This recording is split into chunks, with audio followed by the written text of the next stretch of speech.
so I'm seeing if I did an interview for noon today. Okay, Corey, you can go. Okay. Good afternoon and welcome to the latest Milwaukee Press Club virtual newsmaker. I'm your host, Milwaukee Press Club President Corey Hess from Wisconsin Public Radio. I have three Milwaukee hospitality leaders today as our guests. They'll be coming up shortly. First, I would like to thank our sponsors. Our presenting sponsor is Spectrum News One. Our sustaining sponsor is Miller Quas. Our event partner is WisPolitics.com. WisPolitics partners with the Milwaukee Press Club for this luncheon as part of its ongoing series in Milwaukee, which is part of UW-Milwaukee, Wisconsin Academy of Global Education and Training, 1125 at Pabst, Milwaukee Police Association, the Firm Consulting, the Medical College of Wisconsin, and Spectrum. Once again, today we've got three heavy hitters in the hospitality industry. First, Rodney Ferguson. Rodney has been the CEO and general manager of Potawatomi Hotel and Casino since 2017. During that time, the property has added a second hotel tower and has remained one of the top entertainment destinations in the state with 6 million visitors per year. Rodney, thank you for joining us. Thanks for having me. Rodney, do you want to say a few words? Sure. I just want to say that, thanks for having me today to share some of the things that's been happening during the past year, as well as the past 6 months, which is probably most folks are interested in. Certainly the pandemic has had a devastating effect on all of our lives, and in particular, our team members here, those who unfortunately we had to lay off, and those who are currently helping us through this process. Last year, this time, we were completing you just mentioned our second hotel tower, expanded meeting space, banquet kitchen, and just looking forward to a great 2020 with the DNC coming to town. And then the pandemic hit, and we had to, like most companies, pivot and basically modify our operations to have an environment where it's safe for everyone to come, while at the same time trying to generate some revenues and make some lives, at least possible for at least close to pandemic type levels. So we've been pretty successful keeping everybody safe with mask requirements. When we started the reopening process, we looked at the governor's badge and bounce back plan, the MMHC smart restart plan, along with CDC guidelines and other health officials, just to make sure that when everyone comes here, they are safe and can enjoy themselves in an environment where they don't feel like they are being exposed to the pandemic, with these health screenings and the entry points, with the hand washing, with the signage and the announcements we make throughout the course of the day. So we've been able to grow the counts from 400 up to close to 2,000 on a regular basis, and we haven't had any cases traced back to the casino since we reopened. Thankfully, I think to the team we have here of enforcing all the requirements, making sure everybody wear their masks. We can't control what happens on the outside, but certainly what happens on the inside is what we try to do. So I just want to say thank you to everyone who's been following the rules. Thank you to the team who's been here. Thank you, Rodney. Next, we've got Omar Shaikh. Omar has been providing Milwaukee's residents and visitors with entertainment options for several years now. He's got Carnivore Restaurant. He's also got Wisconsin Ticket Concierge and several other business ventures. Right now, too, Omar's been working on the 3rd Street Market Hall at the Avenue. Omar, thank you for joining us today. Absolutely, it's great to be here. I wanted to ask Rodney, I sent him an email and it says, Rodney, it pays big. Let me know when you are paying big, because I need to find another source of income. I'm Omar Shaikh, formerly of Served Restaurant Group. Now I'm just down to Carnivore. So I'm the co-owner of Carnivore and working on different types of consulting companies, to transportation, to recently developments in large part working on kind of the redevelopment of the Grand Avenue Mall, just a small part, and the 3rd Street Market Hall. Excited today to talk about, our involvement, ever since the pandemic hit. We've taken this very seriously. And I think just like Rodney and Gary are going to talk about today, we've all collaborated. A lot of the business leaders and a lot of hospitality have collaborated. I formed a separate task force under the MMAC and several restaurant operators and some bar operators and the medical college, and really worked weekly since the pandemic hit with the Milwaukee Health Department. So we spent a lot of time helping shape that criteria. One of the requests and calling to the mayor was, listen, I know you have scientists, we know you have doctors, but why don't we have operators here in the discussion, because we're the ones operating the actual restaurants. So we did a lot, did a lot of that, and spent a lot of time. We looked at LA, Chicago's, New York plans, reference plans from around the country, spent a lot of time and thought and science behind everything that we helped shape with the health department. Feel very proud of it, and it's still in effect today. And so look forward to talking about a lot about that. We feel very confident that restaurants are, the well-run restaurants, responsible restaurants, can keep people safe, can keep staff safe and the public, and look forward to talking about it today. Thank you, Omar. Next, we have Gary Witt. Gary is the CEO of Pabst Theater Group, which includes the Pabst Theater, Riverside Theater, and Turner Hall Ballroom. His organization hosts more than 700 events per year. Gary, thank you for being here today. Thanks for having me. It's good to be able to have these conversations. It's good for us to be able to especially have people in the hospitality and service industry have their ideas and thoughts heard, given the fact that I think that the hospitality and service industry is driving the growth of the city of Milwaukee currently. So look, yeah, we do 700 shows a year. Of those shows that we do, my final show before pandemic struck our city was Dave Chappelle. We had 4 shows. At midnight, Dave's show ended on the 11th of March. At around 6:30 in the morning, I grabbed him around the waist and pulled him out of the Pabst into still a crowd of 60 or 70 people who waited all night just to meet him.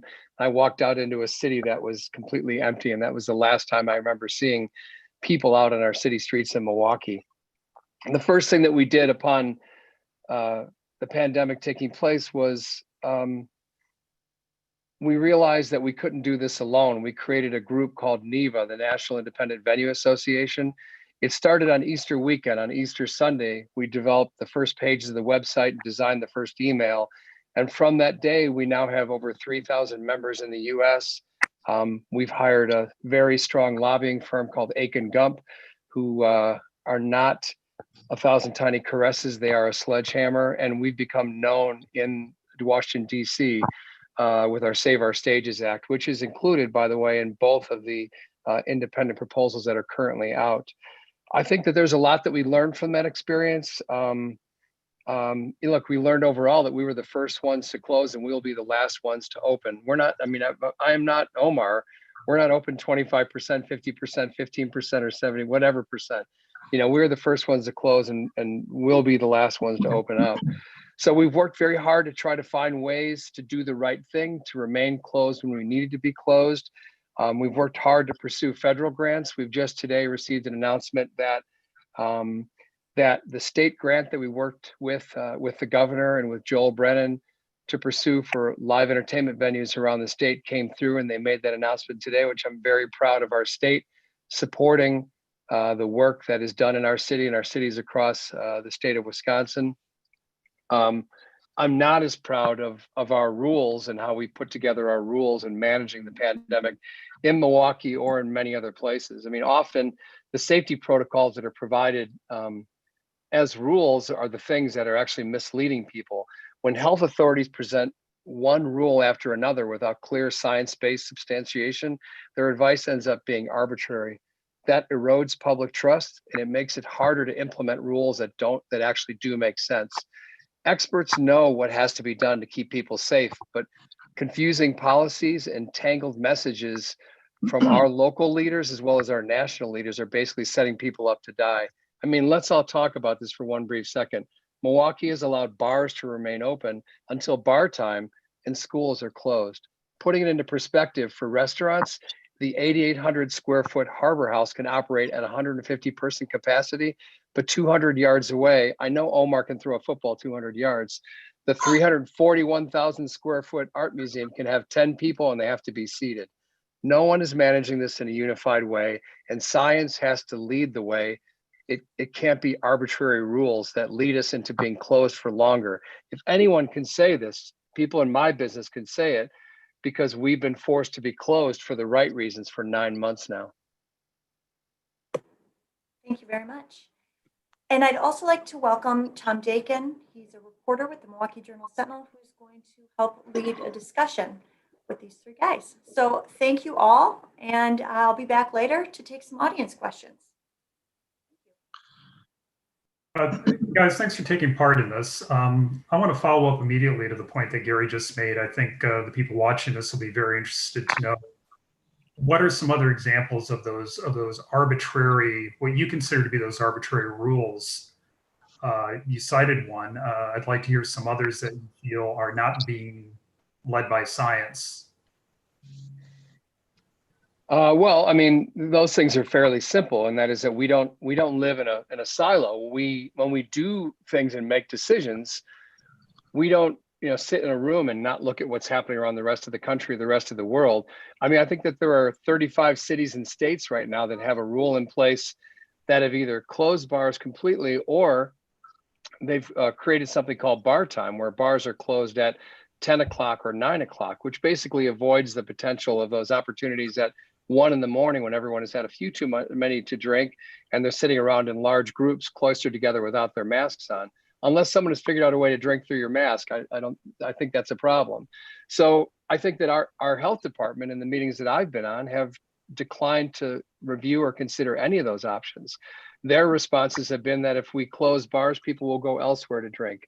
Their responses have been that if we use bar time, like Minnesota, Chicago, New York, Kansas City, St. Louis, as an example, have done and closed bars at 10 o'clock, the people will get drunker at 9 o'clock. Having been on those Zoom calls with everybody from the health department, I have a feeling they've probably never been in a bar after 10 o'clock. So that was a joke. But I think that there are rules that have been put in place that have been science-based, and they're good to follow. And as someone who is working by being closed to do what's best for our city and our state, I would appreciate our city being able to put forth rules that would allow us to open sooner rather than later. And it's extremely difficult because no matter what rules we put in place, cities around us, whether it be West Dallas, South Milwaukee, Cudahy, Brookfield, Shorewood, they have guides. Guides aren't rules. That's the reason why you find places, that have large group gatherings in bars late at night outside of our city boundaries, and that's causing us all to stay out of business longer. And of course, that's not a function that the city of Milwaukee has any power over what Shorewood or Brookfield or any of these other communities do. That goes to the state. And of course, we know what's happened with Governor Heber's attempt to do more controls at the state level. It essentially has been neutered by the Supreme Court decision in May. I'm wondering if either of the three of you believe that there is a specific community or communities that are doing these restrictions in a better way that's both guided by science and is also providing, if possible, more flexibility for businesses like yours to operate? And if so, just what would those communities be? For me, I can only speak on what we've done in Milwaukee. I'm not familiar with some of the other communities. I think that Milwaukee has done a better job than most others, and that proves in our numbers.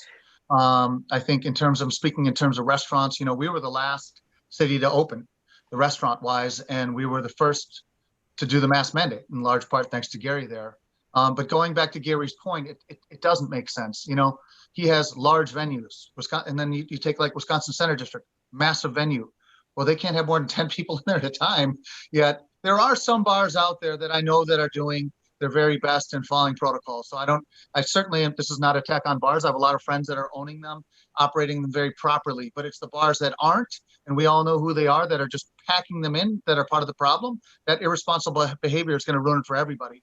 But going back to his point, it doesn't make sense. How can you have these massive venues not even allowed to have 10 people in there, yet have other venues be able to pack them in? It doesn't, there's no logic there. Omar, if you know who those bar operators are who are operating in a way that's irresponsible, putting people at risk, isn't the solution, frankly, to rat them out, to let the Well, health cops and the cops know about them and let them take the consequences for operating in that manner? so that if you see, that's what's really happening now. It's not my job to write them up, but I think that the public, that's what they're doing. I mean, they're taking pictures of packed places. They're sending it into the health department, sending it into the mayor's office. And I think that, the perpetrators, people have found out who those perpetrators are. And I also think that that's why you're seeing an increase in these fines going up from 500 to 5,000 plus, right? My thing is, if there are bars that are really following the rules, why penalize them? Why just shut them all down? Why don't you shut down the bars that are the ones that are continuously perpetrating, right? The bad actors that are particularly egregious, care to name names? No, I don't want to turn this into a Hunger Games event, because I think that's what you're moving towards. And I think the reality is that while I'm equally as angry about people who are operating in a way that's causing the pandemic to continue, the difficulty is that the federal government are the ones who turned us all into a Lord of the Flies and Hunger Games situation by not funding businesses that definitely need to be closed during a time period when there is a pandemic. Because let's be realistic, is there a bar that could operate safe anyway? The only way you could be in a bar is to have your mask off and be taking a drink down. They're telling people not to go to Thanksgiving gatherings and not to go to Christmas gatherings at people's homes, but you can go to a bar and have a drink. That doesn't make sense to us. So, they're creating the situation where they're asking us to be the ones who are actually telling people how to do things. The city can't do it. They can't manage it because the mayor offloaded the responsibility for managing, ruling what bars were doing and overseeing them and to the health department. But he didn't give the health department additional funds to be able to go out and actually have people out on the streets. And then when they finally did get people out in the streets, they got threatened at Syrup Hall, and they pulled all their health inspectors off the streets so that people who were angry as they exist in our current political environment wouldn't threaten them with death for coming and actually inspecting a place. But let's put the blame where it belongs. The blame starts at the top of the ladder with our federal government for not understanding the fact that if you're going to ask businesses to sacrifice for their city, their state, and their country to close their business, you should also be providing funding. When you drive down the road and you go up north and you see that beautiful farm with the 16 Donald Trump signs lining the road that has soybeans that they're growing in their farm, the next year you drive up that same road and they're not growing soybeans, it's because the federal government is paying them to not grow soybeans. We are basically farmers at this point in time. The federal government is asking us not to grow soybeans, and we need to be funded while we're out of business during that time period. To that point, I would note that some of the latest news coming out of Washington, even as of this morning, is that the bipartisan bill that was unveiled earlier this week is gaining more support from some Republican senators who are saying that that should be a jumping off point for more negotiations. For any of the three of you who've been following those discussions, do you feel now more optimistic today than you did, say, a week ago about the possibility of getting a stimulus package passed yet by the end of this year or early in January, once the current benefits expire? I can speak to it. I mean, I have followed, yes. Do I feel more confident? Not really. I mean, it's all discussions right now at this point. And so, I mean, until we see something, this has been going on a long time. And Gary did hit it on the head. At the end of the day, and I talked on the news about it today, it's like, instead of government focusing so much in and talking about restrictions and focusing on those types of things, why don't we focus on helping the businesses survive? Because at the end of the day, this has to happen quickly as the weather is very cold out right now. I don't see a lot of restaurants even making to the end of the year. I don't even, I think that 30 to 40% of restaurants will close by the end of winter. So it's hard to feel confident, Tom. I'm following every single day. It's great that they're continuing to negotiate, but they need to come to something to figure out how we help this industry, because they really haven't helped this industry like a lot of other industries. If I may, Rodney, I'd like to get you involved in the discussion. I apologize. We've been focusing on venues and bars and restaurants, not so much on hotels. I recall my colleague, Carrie Spivak, earlier this year, I think in the summer, reported that the Forest County's casino here in Milwaukee had seen a considerable drop in winnings by gamblers. Let's see, 28%. I'm looking at the article right now compared to the prior 12-month period. Obviously, I presume linked to the COVID pandemic. To what extent, if any, have you seen a bounce back since you began reopening some of your operations this summer and this fall? Only marginal. Certainly when you go from an operation that's full throttle with a full gaming operation with table games, bingo, off-track betting, poker, full banquet, meeting space, you're going to generate a heck of a lot more revenues and no limitations on the number of guests that can come to the property. Mm-hmm. We reopened, we completely shut off pretty much our entire revenue stream except for slots. So certainly we saw a major decline in revenues that impacted not only the property, but it impacted the tribe, impacted the state, the city, and the county, because we share our revenues with those parties as well. The only thing we can do is try to maximize the utilization of our slot machines, the number of guests coming to the property, which we've been trying to do successfully since we reopened. Is that going to change? Is the numbers going to go up? Certainly after the mass distribution of the vaccine takes place, but that's not going to happen until another 4 or 5 months from now. So we should, see and all the health experts saying it's going to get worse between December, January, and February. So we can't anticipate anything, great happening from small businesses opening up, or even our operation trying to expand between now and spring. And if I may, regarding your hotel, one of the largest in the city of Milwaukee, what is your occupancy rate these days, roughly? We're roughly around 40%. 40%, yeah. And maybe because of our model, most of our occupants of the hotel are casino guests. Right. So those folks are, provided with free rooms because they play up to a level where they can afford a free room. We have an X number of transient guests coming in, but think about it, how many people are coming to Milwaukee for meetings and groups and things of that nature. Mm-hmm. Some guests, some folks traveling through from, say, Minnesota, going south, that may stop by and stay overnight, and they're allowed to come to the casino as well. But the majority are casino patrons. On an occupancy rate level, that sounds like you're probably outperforming a lot of hotels in Milwaukee, but on a revenue level, it doesn't compute based on what you just said, that a lot of these rooms are in effect comped. They are, but we make up for it from what they play on the casino floor. Right. That's been pretty much our model. So when we were pre-COVID, we were around 95, 98% occupancy. But that's the norm of our business model in the casino industry. Right. One other question I have for all three of you. We all know that the pandemic has truly devastated hospitality, restaurants, entertainment venues. To the extent that you feel comfortable sharing this information, what is your revenue year to date compared to the same period last year on a percentage basis? Down 50%, down 30%, down whatever the percentage would be. Also, we're down about 50% of where we were last year this time. And that's basically because of our operations been cut. Certainly our primary revenue stream is slots. So that's the reason why we only reopen with slots.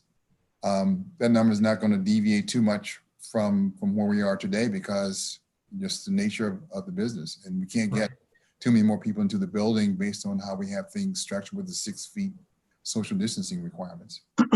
We're down 88%, and I want to put the first call in to borrow some slots from Rodney, since that obviously seems to be a good revenue source. So Rodney, I've got room, a lot of room, Rodney. So if you want to lend me some slots, I'm right there with you. No, we're down again. We're the first ones to close, and we'll be the last ones to open. We're down 88%. We're the only revenues that we've been bringing in so far. We've done like haunted tours of the Riverside. We're doing we're doing small sales of goods and items and things like that. We are doing, we pivoted and we tried to do things that are creative to survive within the pandemic. Like instead of doing wedding receptions, which we're not allowed to do now, we did elopements where people eloped on stage at the Pabst or the Riverside or a Turner. We did holiday photos, and we had over 180 people register to come and do holiday photos on the Pabst Theater stage. So we're, basically we've pivoted towards finding unique ways to be able to drive in any revenue that we can, because we're not even allowed to do small shows yet. So that offer, if that offer's there, Rodney, for slot machines, I have a very strong back. I will carry. Omar is very strong. I'll get Omar to carry for me. We're down about 40%. We're closed Sundays and Mondays. We're normally open 7 weeks. I will say our weekend business is strong. And, we've taken out half of our tables. And so this is the first time in since I think I've ever opened where if, people are a lot of our friends and we have a large regular customer base, that I can't get them in on weekends if they call me last minute, because weekends are busy. But the weekdays are starting to slow down, and you can't survive just on 2 days of revenue out of the week. So we're hoping that more people will make reservations during the week versus the weekend, but we're down about 40%. And now to follow up on how that affects your employees, how many employees are you operating with today versus where you would have been, again, a year ago? For us, we're at about 70% of where we were a year ago, staff-wise, and it worked out. I mean, we had several staff members that decided to opt out, and a lot of the staff members that absolutely needed to work, and so it's worked out with a little bit more of a lean model. Rodney, Gary? No, we have about 1,000 of our 2,600 employees back working, and that's basically because with table games and poker and bingo is certainly labor intensive, but 1,000 is, those 1,000 have jobs.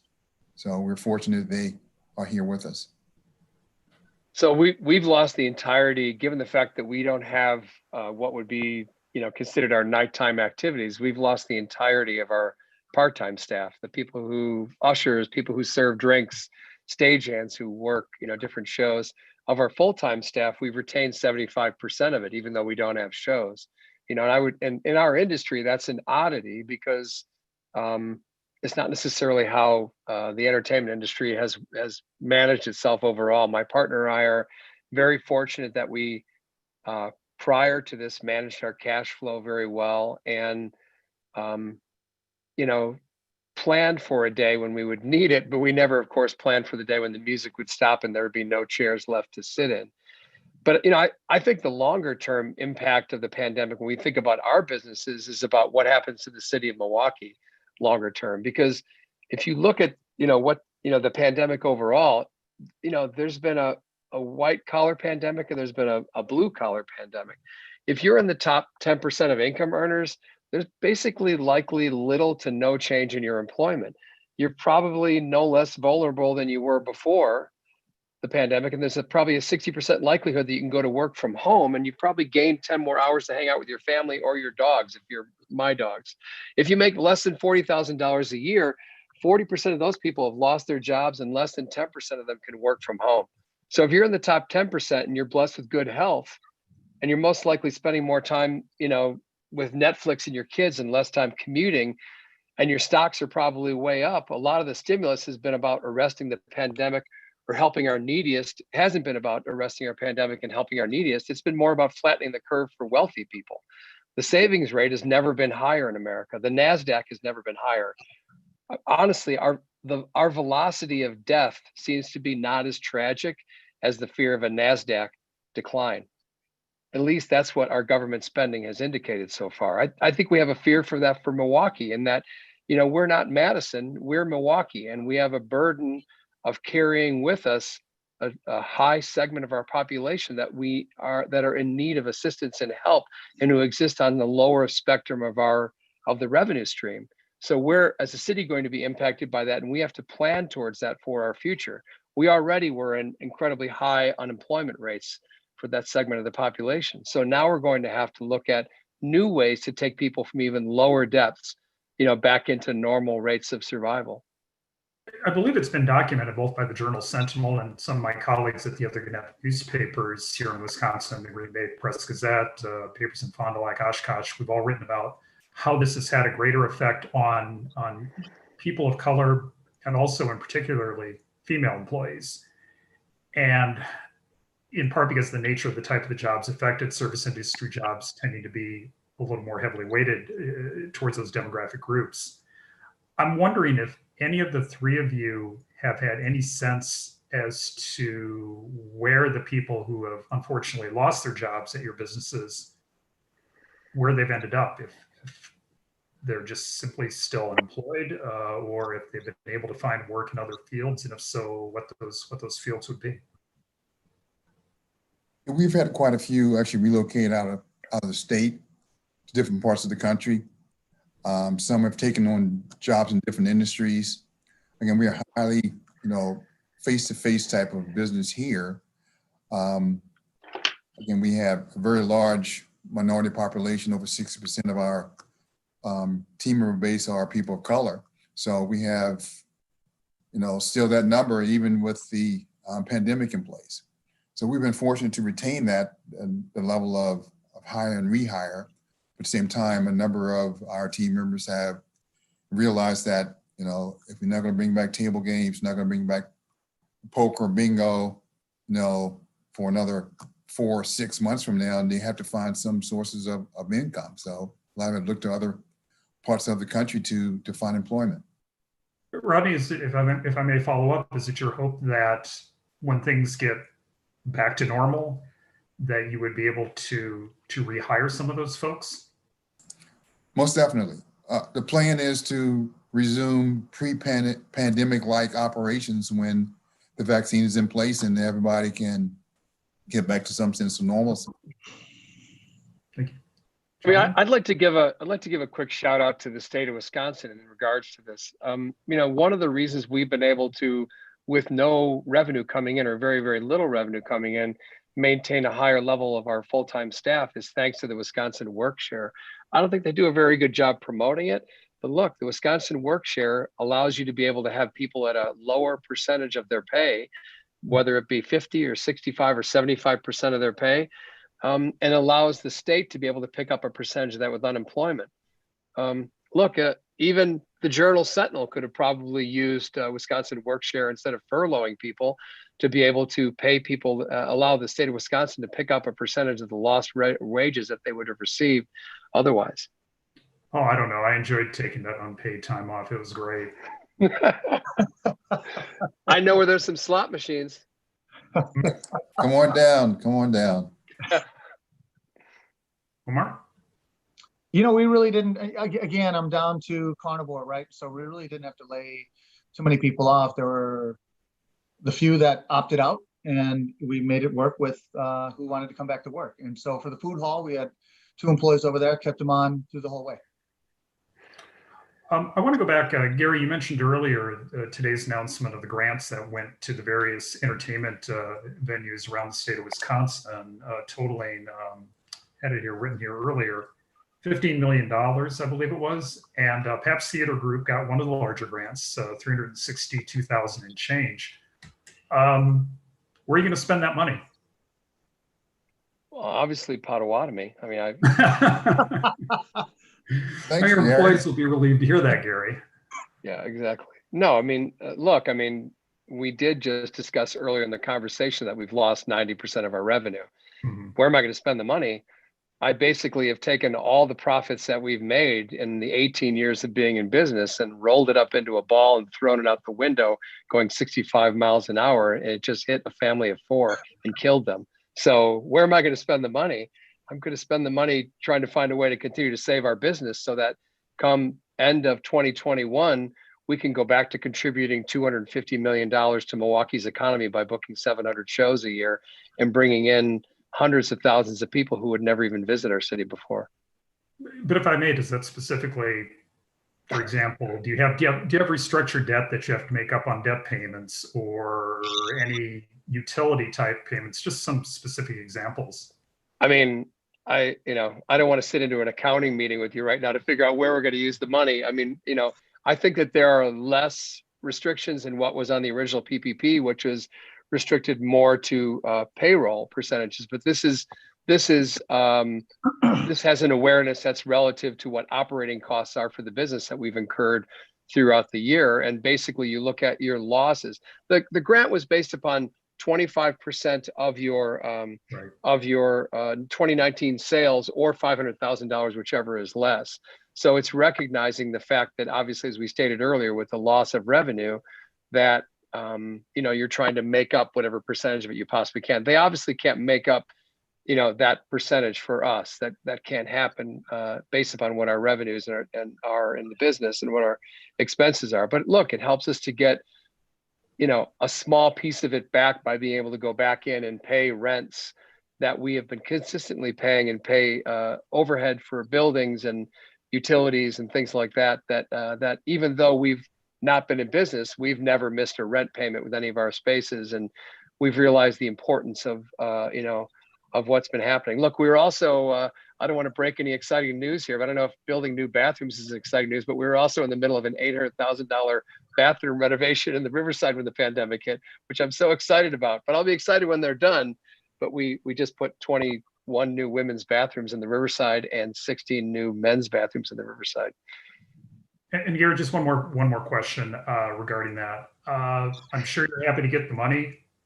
To what extent does that help your business? A little, a lot, in between? I mean, is there an accurate way to quantify that?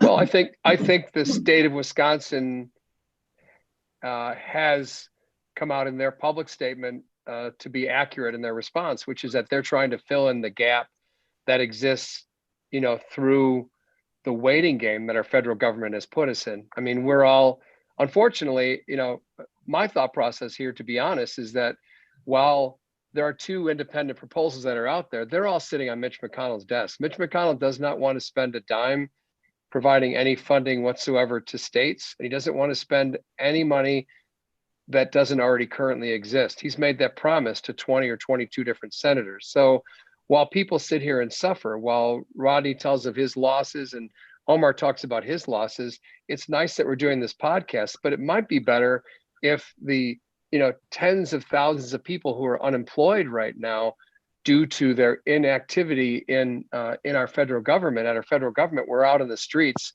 with large signs telling our people to get back to work in DC. If I can give you one stat that would explain to you why they need to go ahead and fund this, it's a very simple one. The pandemic has unemployed 22 million people. 22 million people lost their jobs due to the pandemic. Now everyone is excited, and they say they're very excited, and they say 12 million people gained jobs back since that time. So we only have 10 million people who are unemployed now since the start of the pandemic. Well, guess what? 90% of those people are service industry employees. So if you want to talk about where that money should go to, in the big Mitch McConnell wallet in the sky that needs to be able to be distributed, Dad, out to everybody who needs it, the service industry should be the people with their hands out first and foremost, to be able to receive the monies. And look, in the city of Milwaukee, it should be fairly obvious who promotes Milwaukee on a daily basis any more than the hospitality and service industry. I mean, if it wasn't really for the Brewers and the Bucks, the reality is that, come on, Potawatomi, Omar's Restaurants, Summerfest, The Rave, my businesses, we're sending out love letters every day telling people to come and visit the city of Milwaukee. I know what Milwaukee was like in 2002 when I moved here. And it wasn't like it is now. We've grown and we've become tremendously successful. And I think that this type of work needs to be able to be rewarded, and you need to find ways to be able to save these businesses. There's an antiquated kind of understanding of what helps cities to grow. When I first came here, everyone said, if we could just have more large corporate offices downtown, if we could just add more hotels. Well, since 2002, we've added plenty of hotels and we've added plenty of large buildings with giant logos on the side. But guess what? Our population has been flat. It hasn't grown. And our employment rates have been flat. They haven't grown. So clearly, those aren't the ways to be able to grow and populate a city. the work that gets done by people, like the people on this meeting, as well as the people around the rest of the city, from the Brewers and the Bucks to Summerfest and Shank Hall and Cactus Club and the Rave. These are the things that actually drive a city and help people to give it confidence that they want to actually come back and visit it. Nobody goes home and takes a picture on social media of the Northwest Mutual building. I'm sorry, guys, but everyone goes back home and takes a picture of that steak that they got with the steak knives at Omar's restaurant, or the winnings that they got from the time they hit their slot at Potawatomi, or that amazing hotel room that they stayed in after they had their winnings and lost it all in that hotel room. Just kidding, Rodney.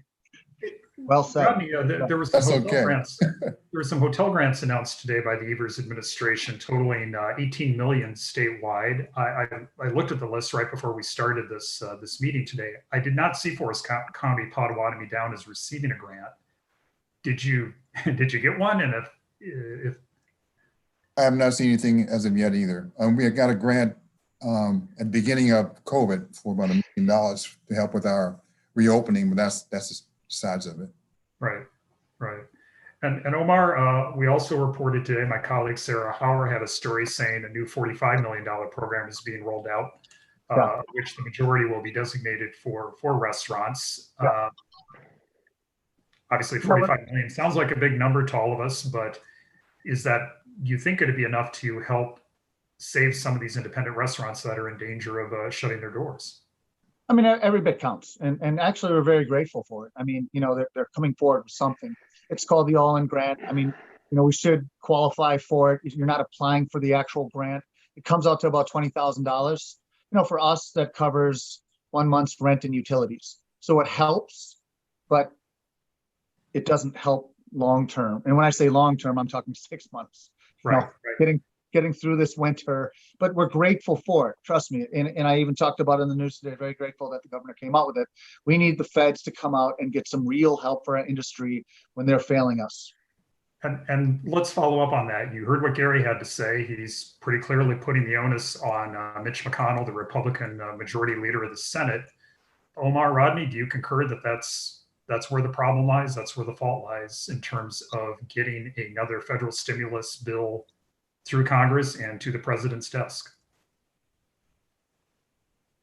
I don't know whose fault it is. I'll go out and speak. There's negotiations on both sides. Sorry, Gary, that I can't blame it on Mitch McConnell because I don't really know where the problem lies. I just know they need to come together and figure out a way to somewhat bail out our industry. I agree as well. I mean, certainly you can't just have one side providing a number on the table and the other side agreeing to it. That's not going to happen. So it has to be a mutual agreed number that's going to help. We know we have a December 31st deadline, so they got to come up with something sooner or later. Thank you. It wouldn't hurt also, by the way, if the city assisted with some of the restaurants as well. It was great of the state to come up with this money because they realized that previously they maxed out at giving restaurants $5,000. Right. But the city has really done nothing for businesses that are over $1 million. They've targeted and focused almost all their CARES money on businesses under $1 million. And, look, again, I think the businesses like Omar's, and the coffee shops and the bars and restaurants in the city of Milwaukee are what powers our city. And they've been ignored, I think, by the city, and they need to pay a little bit more attention. So Mayor Barrett and Lafayette, if you have some money left in that piggy bank of CARES money, you should take a look at those restaurants and the bars and the coffee shops, because without them, nobody comes to visit City Hall.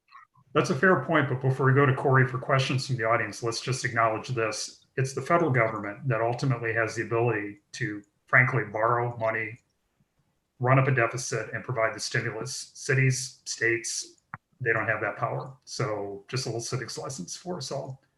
But the city got money, and the city and the state both got CARES funding. So that's what we're talking. We're not talking about Absolutely. the city because look, our city's broke as it is because they only generate revenue from property tax.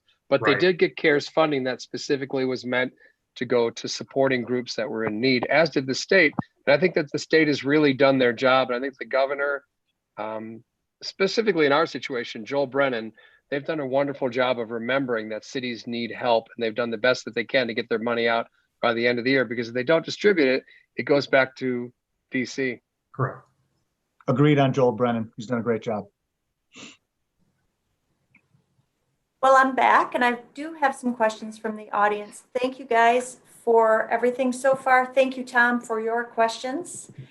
Somebody wants to know, for those of us who have a Republican representative in the state legislature, what is the most critical and realistic message we should take to them to help the hospitality industry?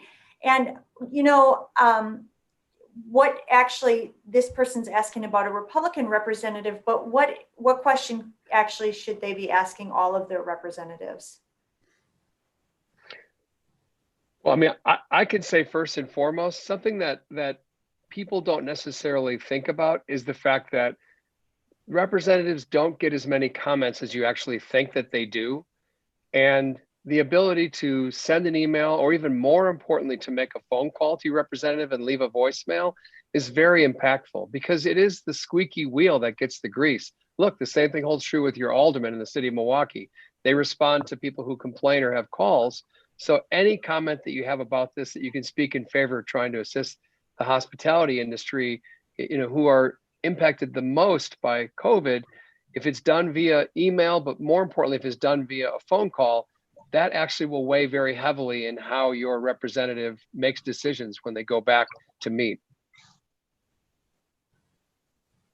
Rodney, Omar, do you guys want to chime in? Well, not really. Other than what Gary said, we have a lobbyist who works with both sides of the aisle in Madison to basically present our case in terms of things we might need. So we just leave it pretty much up to them to work the aisles. Gary, this one's for you. My husband and I volunteer at the Pabst and Riverside. We miss it. How do you imagine reopening to roll out, and what would be required to reopen these venues?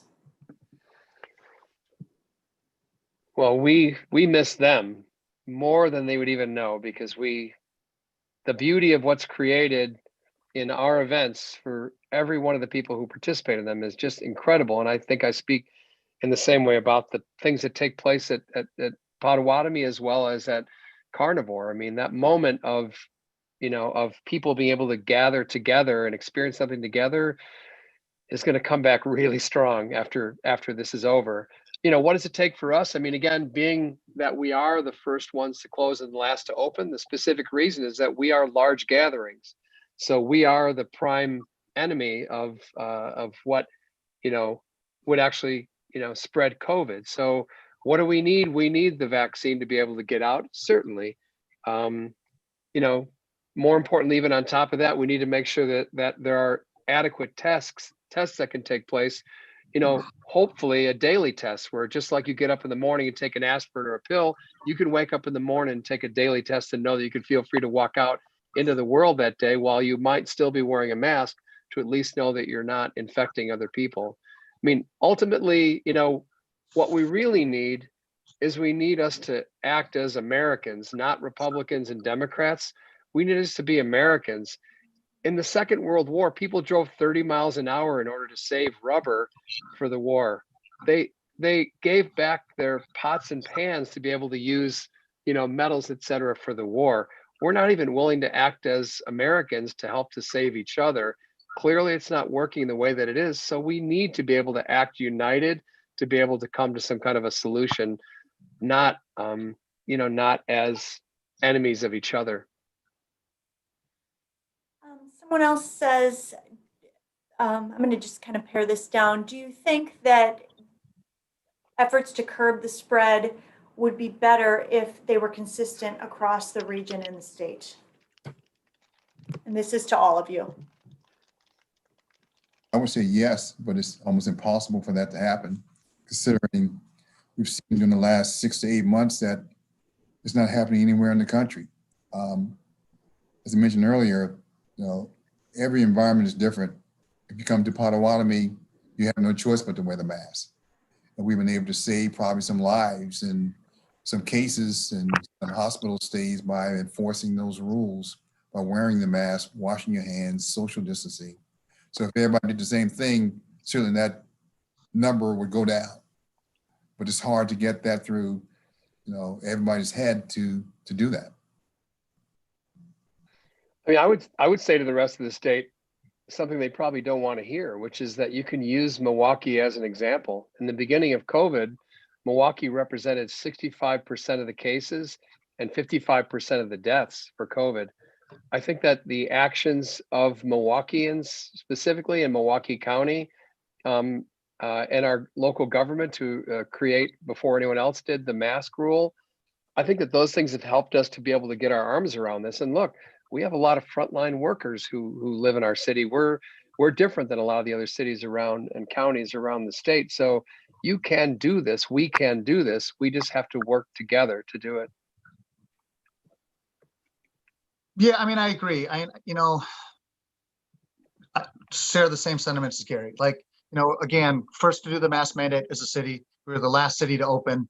Our numbers dropped, and we proved that we were being effective in slowing these cases. And so the largest problem that I had with the state at the time was that when you took that one size fits all approach and you want to shut everybody down, you want to bring everyone back down the curbside. Well, wait a second, our numbers were better than most parts of the state. And so it's really difficult to say that, though, because you can't control human behavior, right? If you go and you spend time in Milwaukee, and I sincerely mean this, you see most people in masks everywhere you go. If you travel to other parts of the state, you don't see that. And in some areas, zero masks. So you can set rules, but it doesn't mean that people are going to abide by them. We're back in April and May when people outstate were calling this a Milwaukee problem. I mean, that's kind of what we're looking at here right now, for whatever that's worth. I mean, but people respond to leaders in these types of situations, and you can't blame people in all parts of Wisconsin or the rest of the country. I mean, look, our own White House is in the midst of having holiday parties that are relatively mask free with large gatherings of people, 100 or more in a room. If people can't get their shit together and actually lead in a way that actually speaks to people and how they'd like them to act to solve this, why do they expect that people will? Everyone goes out on a daily basis and they question it. And they say, look, if our national leaders are questioning it, why shouldn't I question it? And look, they're right. Yeah, to give kudos to Governor Evers and the mayor and county exec, because even though they can't really enforce it, at least they're providing public service announcements on a regular basis, more so now than ever. I think people are listening to what they have to say. And I'd like to give non-kudos to all the cities surrounding the city of Milwaukee who have put together guides for the pandemic and don't have the balls to be able to actually go out and put some restrictions out there. Because if I saw the photos from the camp bar where people were packed from top to bottom, in Wauwatosa, I'm sorry, Wauwatosians. I mean, even though Wauwatosa is doing its very best to impersonate Milwaukee by having every restaurant that we have in Wauwatosa, just like Oak Creek is, you're not Milwaukee. So get your shit together. On that note, thank you guys for your time today. This has been a fun discussion. And I again want to thank our sponsors, Spectrum News 1, Miller Quas, and WisPolitics.com. If you guys enjoyed this program and are interested in supporting the press club's programs in the future and the future of journalists, you can go to our website, MilwaukeePressClub.org, and click on the MPC Endowment tab. If you're interested in joining the Milwaukee Press Club, you can also go online and click on the membership tab. Please join us December 15th when we will have executives from Wisconsin's pro sports teams. That's it. We're done. Thank you, guys.